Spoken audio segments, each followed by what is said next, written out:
Hello and welcome back, adventurer, to the Fires in Sand.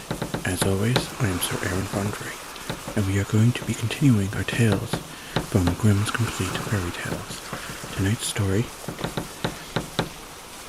The Little Farmer. Let's begin, shall we? There was a certain little village where lived many rich farmers, and only one poor one, whom they called the Little Farmer. He had not even a cow, and still less had the money to buy one, and he and his wife greatly wished for such a thing. One day he said to her, "Listen, I have a good idea. It is that your grandfather, the joiner, shall make us a calf of wood and paint it brown, so as to look just like any other, and then in time perhaps it will grow big and become a cow." This notation pleased the wife, and grandfather joiner set to work to saw the plane, and soon turned out a calf complete, with its head down and its neck stretched out as if it was grazing.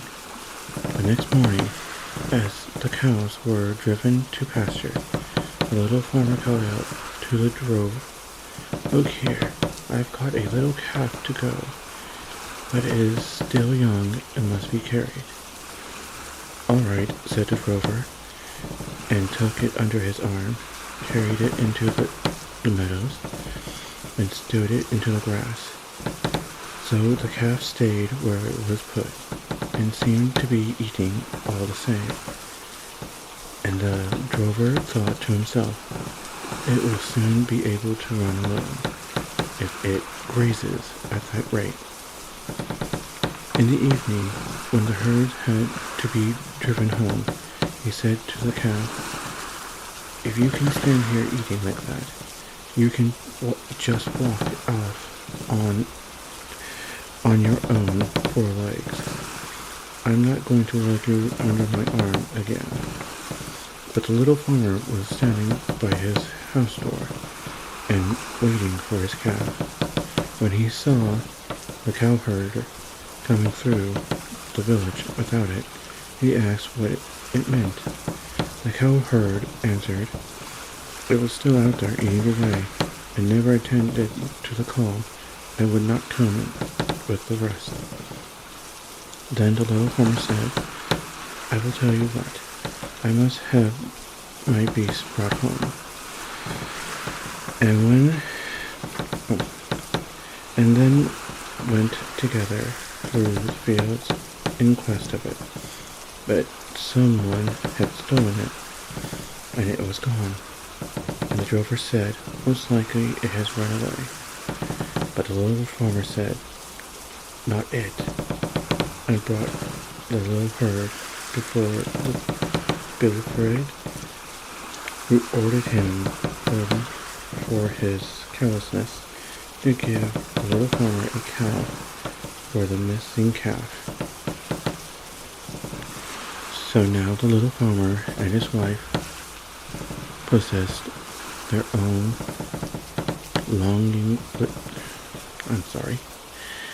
I'm reading too far ahead. So now the little farmer and his wife possessed their longing wish for cow. They rejoiced with all their heart, but unfortunately they had no fodder for it, and could give it nothing to eat, so that before long they had to kill it. Its flesh they salted down. The little farmer went down to the town to sell the skin and buy a new calf with what he got it for.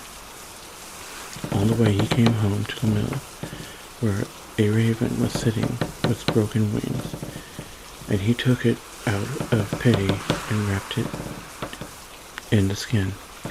The weather was very stormy, and it had blown and rained, so he turned into the mill and asked for shelter.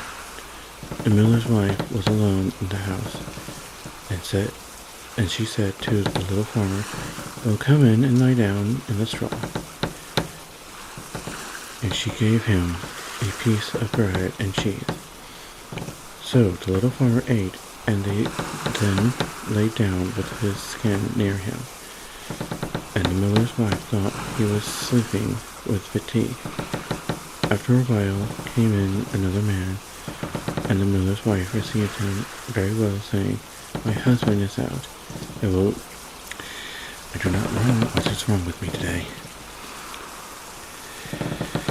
The little farmer listened to what they said, and when he heard good cheer spoken of, he grew angry to think he had been pulled off with bread and cheese. For the miller's wife pleasantly brought out roasted meat, salad, cakes, and wine. Now, as the pair were sitting down to their feast, there came a knock on the door. "Oh dear," cried the woman, "it is my husband." In a twinkling, she popped the roast into the oven, the wine under the pillow, the salad in the bed, the cakes under the bed, and the man in the linen closet. Then she opened the door to her husband, saying, "Thank goodness you are here. What weather it is, as if the world were coming to an end." When the miller saw the little farmer lying on the straw, he said, "What fellow have you got here?"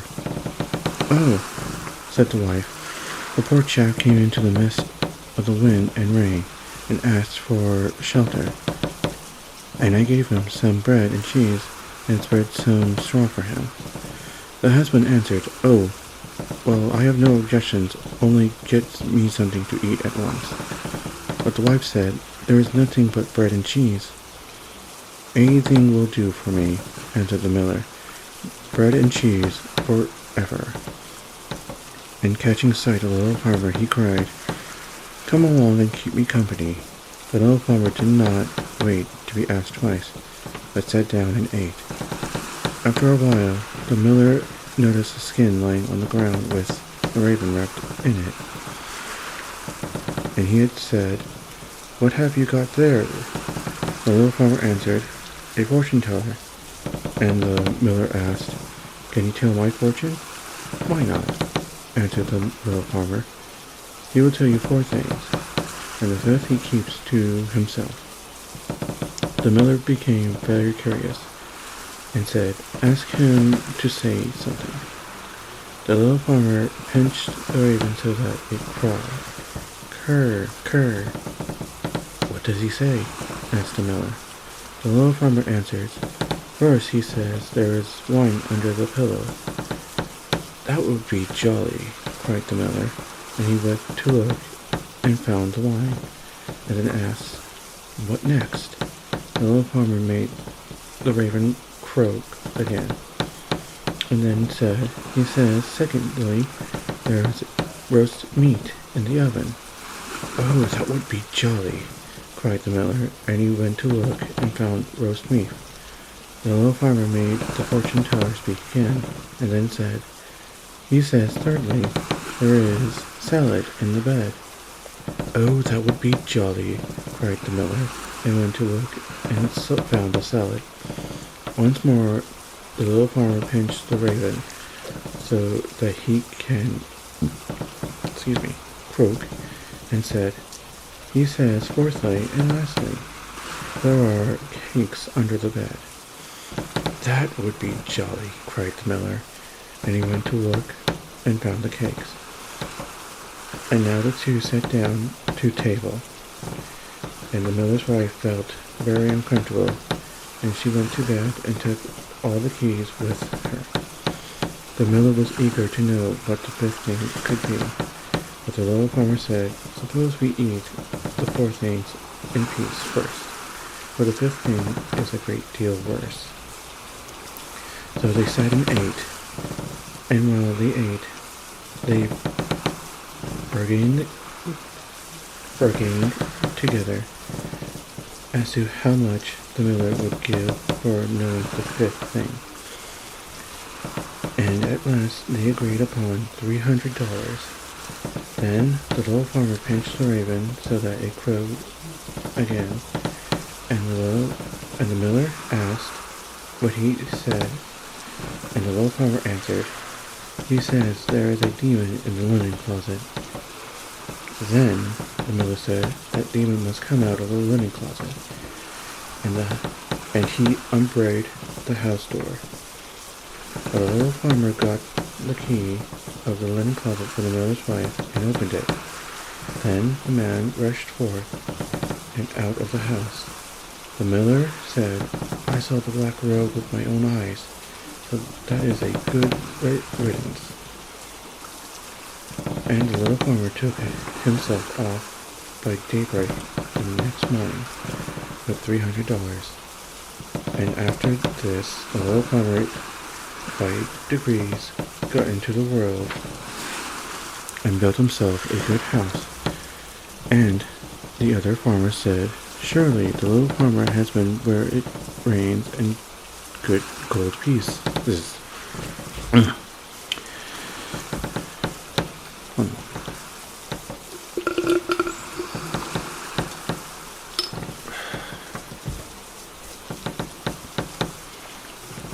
And has brought home money by the bushels. And when he was summoned before the pilfer to say whence his riches came, all he said was, "I sold my calf skin for $300. When the other farmers heard this, they wished to share such good luck. They ran home, killed all their cows, skinned them in order to sell them for the same price as the little farmer. And the Belford said, "I must beforehand with them." So he sent his servant into town to the skin buyer, and he only gave her $300 for the skin, and that was faring better than the others. For when they came, they did not get as much as that. For the skin buyer said, "What am I to do with all these skins?" Now the other farmers were very angry with the little farmer for misleading them, and they vowed vengeance against him, and went to complain of his deceit to the Bilford. The poor little farmer was with one voice sentenced to death, and to be put into a cask with holes in it, and rolled into the water. So he was led to execution, and the priest was fetched to say mass for him, while the rest of the people had to stand at a distance. As soon as the little farmer caught sight of the priest, he knew him from the man who was hid in the linen closet at the miller's. And he said to him, "As I let you out of the cupboard, you must let me out of the cask." At that moment the shepherd passed with a flock of sheep, and the little farmer, knowing him to have great wish to become Belford himself, caught up with all his might, "No, I will not, and if all the Lord would ask me, I would not." The shepherd, hearing him, came up and asked what it is he would not do. The little farmer answered, "They want me to make me Belford if I sit in this casket, but I will not do it." The shepherd said, "If that is all there is to do in order to become Belford, I will send the casket and welcome." And the little farmer answered, "Yes, that is all. You just get into the casket, and you will become Belford." So the shepherd agreed and got in, and the little farmer fastened on the top, then collected the herd of sheep and drove them away. The priest went back into the parish assembly and told them that the mass had been said. Then they came and began to roll the casket into the water, and it was when to the shepherd inside called, "I consent to be Belford." They thought that it was the little farmer who spoke, and they answered, "All right, but first you must go down below and look about you a little." And and they rolled into the casket into the water. Upon that, the farmers went home, and when they reached the village, there they met the little farmer driving a flock of sheep, and looking quite calm and content. The farmers were astonished and cried, "Little farmer, whence you came? Did you not get out of the water?" "Oh, easily," he answered, and sank until I came to the bottom. Then I broke out and brought the casket out and came out of it. And there were beautiful meadows and plenty of sheep feeding, so I brought away this flock with me. Then said the farmers, "Are there any left?" "Oh yes," answered the little farmer, "more than you can possibly need." The farmers then agreed that they would go and fetch some sheep also. Each man a flock for himself, and the blackbird said, "Me first." And they all went together, and into the blue sky were the little fancies clouds like lambkins, and they were reflected in the water. And the farmers cried out, "There are sheep down there, at the bottom." When the blackbird heard that, he pressed forward and said, "I will go first and look about me, and if things look well, I will call to you." He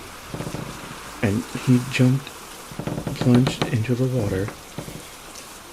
They all thought that the noise he made meant "come," so the whole company jumped in it, one after the other. So perished all the producers of the village, and the little farmer, as their sole heir, became a rich man. I hope you enjoyed the story.